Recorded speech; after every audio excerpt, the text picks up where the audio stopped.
Assalamualaikum teman-teman, welcome back to me.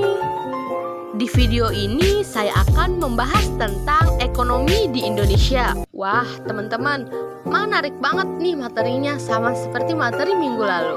Oke, stay tune terus ya, keep watching. Ekonomi berasal dari kata Yunani, yaitu oikos, oiku, atau nomos, di mana memiliki arti peraturan rumah tangga. Menurut pengertian umum, ekonomi merupakan ilmu untuk mengkaji urusan sumber daya material agar dapat sejahtera, baik individu, masyarakat, dan negara. Teman-teman juga harus tahu nih, ekonomi juga bisa diartikan sebagai ilmu yang terkait perilaku serta tindakan manusia dalam memenuhi kebutuhan hidupnya. Dengan memahami tindakan dan perilaku tersebut, membuat berbagai kegiatan bisa dijadikan solusi untuk memperoleh kesejahteraan hidup. Sistem perekonomian Indonesia adalah sistem yang digunakan oleh suatu negara untuk mengakumulasikan sumber daya yang dimiliki baik kepada individu maupun organisasi di negara tersebut. Produksi adalah kegiatan manusia untuk menghasilkan barang dan jasa yang kemudian dimanfaatkan oleh konsumen. Secara teknis, produksi adalah proses mentransformasi input menjadi output. Tetapi definisi produksi dalam pandangan ilmu ekonomi jauh lebih luas. Banyak sekali para ahli yang mendefinisikan tentang produksi. Di antaranya ada Kaufman, ada Manan, ada Rohman, ada Al-Haq, ada juga Siddiqi. Jadi, produksi adalah proses mencari, mengakumulasikan, dan mengolah sumber daya menjadi output dalam rangka meningkatkan maslahah bagi manusia. Dalam konsep ekonomi konvensional atau kapitalis, produksi dimaksudkan untuk memperoleh laba sebesar-besarnya. Berbeda dengan tujuan produksi dalam Islam yang bertujuan untuk memberikan maslahah yang maksimum bagi konsumen. Walaupun dalam ekonomi Islam tujuan utamanya adalah memaksimalkan maslahah. Memperoleh laba tidaklah dilarang selama berada dalam bingkai tujuan dan hukum Islam. Secara lebih spesifik, tujuan kegiatan produksi adalah meningkatkan kemaslahatan yang bisa diwujudkan dalam berbagai bentuk. Di antaranya, yang pertama, pemenuhan kebutuhan manusia pada tingkat moderat. Yang kedua, menemukan kebutuhan masyarakat dan pemenuhannya. Dan yang terakhir, menyiapkan persediaan barang dan jasa di masa depan. Selanjutnya, faktor produksi. Produksi tidak akan dapat dilakukan kalau tidak ada bahan-bahan yang memungkinkan dilakukannya proses produksi itu sendiri. Untuk bisa melakukan produksi, orang memerlukan tenaga manusia, sumber-sumber alam, modal dalam segala bentuknya, serta kesiapan. Jadi, semua unsur yang menopang usaha penciptaan nilai atau usaha memperbesar nilai barang disebut sebagai faktor-faktor produksi. Ada nih macam-macam faktor-faktor produksi secara teori terbagi menjadi 4. Yang pertama ada sumber daya alam. Allah Subhanahu wa Ta'ala menciptakan alam yang di dalamnya mengandung banyak sekali kekayaan yang bisa dimanfaatkan manusia. Nah, yang kemudian ada tenaga kerja. Tenaga kerja menentukan kualitas dan kuantitas suatu produksi. Nah, lanjut, yang ketiga itu ada modal. Modal adalah segala kekayaan baik yang berwujud uang maupun bukan uang. Bisa disebut dengan gedung, mesin, perabotan, dan kekayaan fisik lainnya yang dapat digunakan dalam menghasilkan output. Dan yang terakhir itu ada organisasi atau manajemen. Dalam sebuah produksi, hendaknya terdapat sebuah organisasi untuk mengatur kegiatan dalam perusahaan. Selanjutnya, konsumsi. Menurut Keynes dalam Maulita Blogspot tahun 2013, tingkat konsumsi dipengaruhi oleh tingkat pendapatan. Semakin tinggi tingkat pendapatan seseorang, semakin tinggi pula tingkat konsumsinya. Menurut Samuelson pada tahun 1999 menyebutkan, salah satu tujuan ekonomi adalah untuk menjelaskan dasar-dasar perilaku konsumen. Ada juga menurut Nur Hadi pada tahun 2000. Konsumsi adalah kegiatan manusia yang menggunakan atau memakai barang atau jasa untuk memenuhi kebutuhan. Mutu dan jumlah barang atau jasa dapat mencerminkan kemakmuran konsumen tersebut. Semakin tinggi mutu dan semakin banyak jumlah barang atau jasa yang dikonsumsi, berarti semakin tinggi pula tingkat kemakmuran konsumen yang bersangkutan. Sebaliknya, semakin rendah mutu, kualitas, dan jumlah barang atau jasa yang dikonsumsi, berarti semakin rendah pula tingkat kemakmuran konsumen yang bersangkutan. Masih menurut Nur Hadi pada tahun 2000, tujuan konsumsi adalah untuk mencapai kepuasan maksimum dari kombinasi barang atau jasa yang digunakannya. Selanjutnya, faktor-faktor yang mempengaruhi tingkat konsumsi. Yang pertama, faktor-faktor ekonomi. Di faktor-faktor ekonomi ini terbagi menjadi beberapa. Yang pertama ada pendapatan rumah tangga atau household income. Pendapatan rumah tangga sangat besar pengaruhnya terhadap tingkat konsumsi. Dan yang kedua, ada kekayaan rumah tangga atau household wealth. Yang tercangkup dalam kekayaan rumah tangga adalah kekayaan real, misalnya rumah, tanah, dan mobil, dan finansial atau deposit, berjangka, saham, dan surat-surat berharga.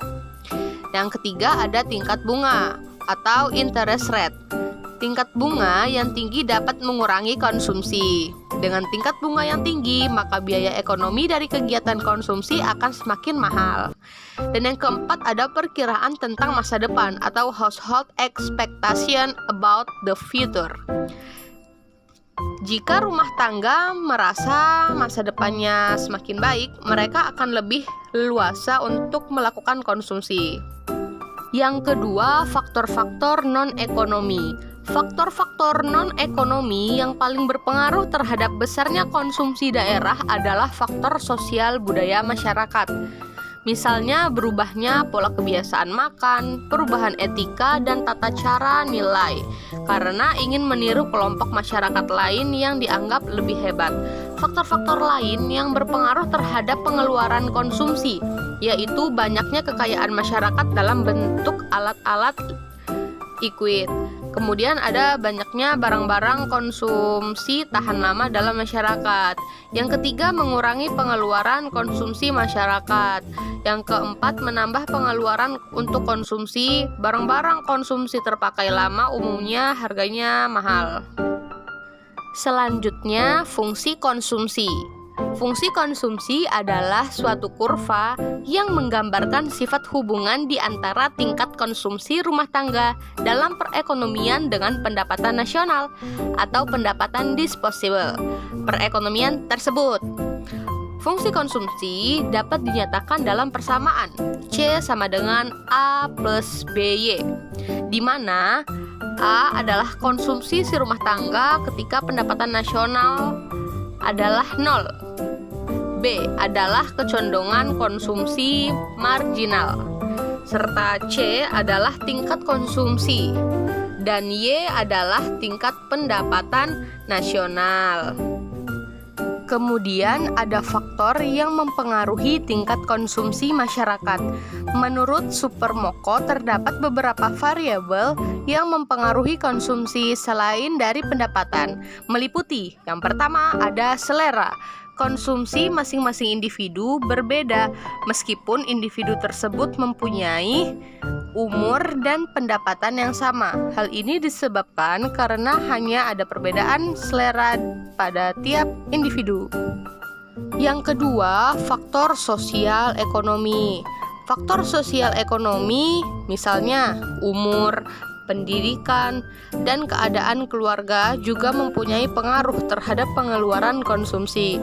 Pendapatan akan tinggi pada kelompok umur muda dan mencapai puncaknya pada umur pertengahan dan akhirnya turun pada umur tua. Yang ketiga ada kekayaan. Kekayaan secara eksplisit maupun implisit sering dimasukkan dalam fungsi agregat sebagai faktor yang menentukan konsumsi. Dan yang keempat ada keuntungan atau kerugian kapital. Keuntungan kapital yaitu dengan hasil bersih dari kapital akan mendorong tambahnya konsumsi. Selebihnya dengan adanya kerugian kapital akan mengurangi konsumsi. Yang kelima, tingkat bunga. Ahli-ahli ekonomi klasik menganggap bahwa konsumsi merupakan fungsi dari tingkat bunga. Khususnya mereka percaya bahwa tingkat bunga mendorong tabungan dan mengurangi konsumsi. Dan yang terakhir ada tingkat harga. Sejauh ini dianggap konsumsi real merupakan fungsi dari pendapatan real. Oleh karena itu, naiknya pendapatan nominal yang disertai dengan naiknya tingkat harga dengan proporsi yang sama tidak akan merubah konsumsi real. Bagian yang ketiga adalah pengambilan keputusan dalam ekonomi. Pengertian ekonomi mikro. Ekonomi mikro sebagai suatu ilmu yang mempelajari perilaku produsen dan konsumen, juga penentuan kuantitas faktor input, serta barang atau jasa apa saja yang kemudian akan diperjualbelikan dengan mengacu kepada harga pasar.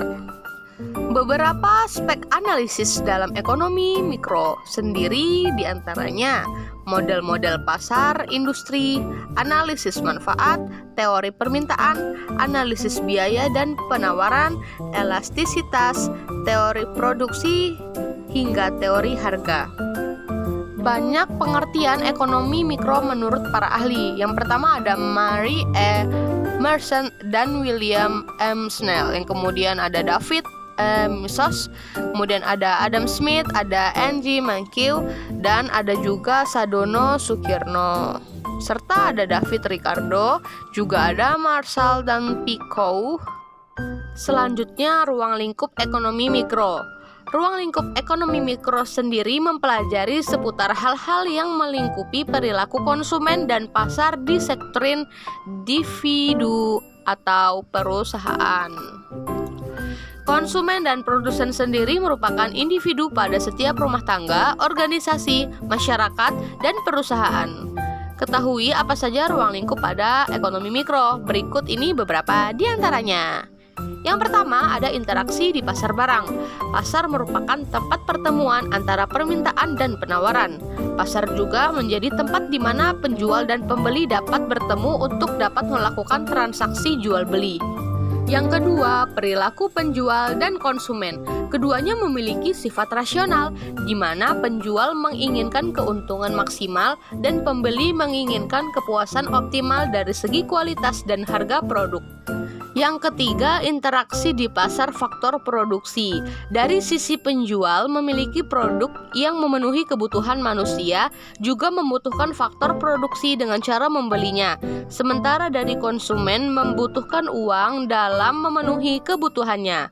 Dan yang keempat ada teori nilai guna.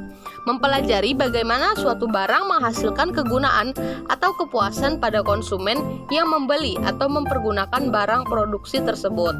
Yang kelima ada teori struktur pasar, menjelaskan penggolongan pasar berdasarkan pada jumlah perusahaan, karakteristik atau jenis produksi, serta kemudahan perusahaan atau produsen untuk masuk dan keluar dari suatu pasar. Dan yang keenam ada elastisitas harga. Mempelajari bagaimana harga-harga suatu barang maupun jasa terbentuk di pasar. Harga ini dipengaruhi oleh seberapa banyak jumlah permintaan. Dan yang ketujuh ada industri. Mempelajari bagaimana arus perputaran barang dan jasa dapat terbentuk. Yang terakhir ada pasar input. Mempelajari bagaimana produsen dapat memperoleh bahan-bahan produksi dengan biaya seminimal mungkin, namun menghasilkan barang atau jasa yang memiliki nilai jual tinggi. Kemudian ada teori ekonomi mikro. Analisis ekonomi mikro atau mikroekonomi terbagi lagi menjadi 3. Di antaranya teori harga. Analisis dilakukan terhadap proses pembentukan harga, faktor-faktor yang dapat mempengaruhi perubahan permintaan dan penawaran, hubungan antara harga permintaan dan penawaran, bentuk-bentuk pasar dan konsep elastisitas permintaan dan penawaran. Yang kedua ada teori produksi. Teori produksi juga digunakan sebagai dasar dalam menganalisis tingkat dan biaya yang dibutuhkan dari suatu proses produksi. Yang ketiga ada teori distribusi. Teori distribusi dilakukan dengan tujuan menganalisis upah tenaga kerja, keuntungan serta besarnya bunga yang harus dibayarkan kepada para pemilik modal. Yang keempat ada teori konsumsi. Teori konsumsi adalah teori yang mengacu kepada perilaku beragam konsumen dalam konteks memenuhi kebutuhannya. Dan yang terakhir ada contoh kebijakan ekonomi mikro. Ekonomi mikro dapat dijadikan dasar dalam merumuskan kebijakan perusahaan terkait harga dan upah dalam pengelolaan sumber daya. Ekonomi mikro dapat membantu perusahaan memprediksi kemungkinan yang akan terjadi di pasar. Contoh tren produk dengan ekonomi mikro juga akan membantu memahami perilaku konsumen dan kebutuhan konsumen.